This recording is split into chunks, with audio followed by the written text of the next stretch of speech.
Let the 100-megaton bomb hang over the capitalists like a sword of Damocles, said Nikita Khrushchev. Soviet premiere in 1961. At 5:11 a.m. on the 30th of October 1961, a colossal silver bomb was released from the belly of a specially modified Soviet Tupolev Tu-95 strategic bomber flying at 34,000 feet over the frozen Arctic archipelago of Novaya Zemlya. The pilots wore reflective white suits to survive the thermal pulse.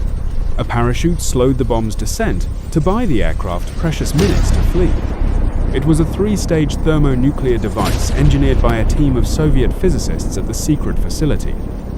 Arzamas 1-6, led by the brilliant and increasingly tormented Andrei Sakharov, the man history would later call the father of the Soviet hydrogen bomb. The bomb's original three-stage design was engineered for a catastrophic 100 megatons, breath 6,500 times the power of the bomb dropped on Hiroshima. But even the scientists feared their own creation. The uranium tamper in the third stage was deliberately replaced with lead, cutting the yield exactly in half to 50 megatons, eliminating 97% of the radioactive fallout that a full 100 megaton detonation would have scattered across the northern hemisphere.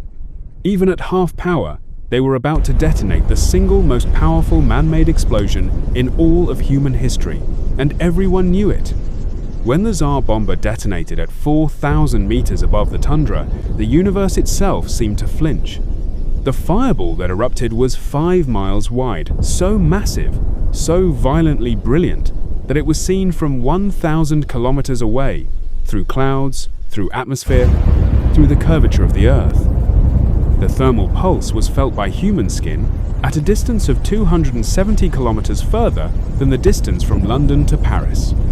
The mushroom cloud, climbing to a height of 67 kilometers, 7 times the height of Mount Everest, and nearly reaching the boundary of outer space, with its cap spreading 95 kilometers wide, like a second sun had been born and was attempting to swallow the sky. An aerial eyewitness on the observer plane described it as a huge bright orange ball, powerful and arrogant like Jupiter, slowly and silently creeping upward. It seemed to suck the whole Earth into it. Everything within 35 kilometers of ground zero was vaporized into nothing. No debris, no rubble, just erased.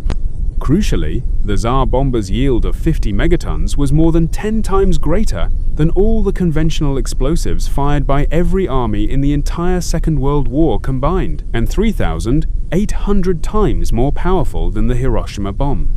Its architect, Andrei Sakharov, watched this and felt something irreversible break inside him. He later wrote that the bomb represented a terrible risk for humanity. And from that moment, the man who built the most powerful weapon in history became its most vocal opponent, dedicating his remaining years to nuclear disarmament and human rights, ultimately winning the Nobel Peace Prize in 1975.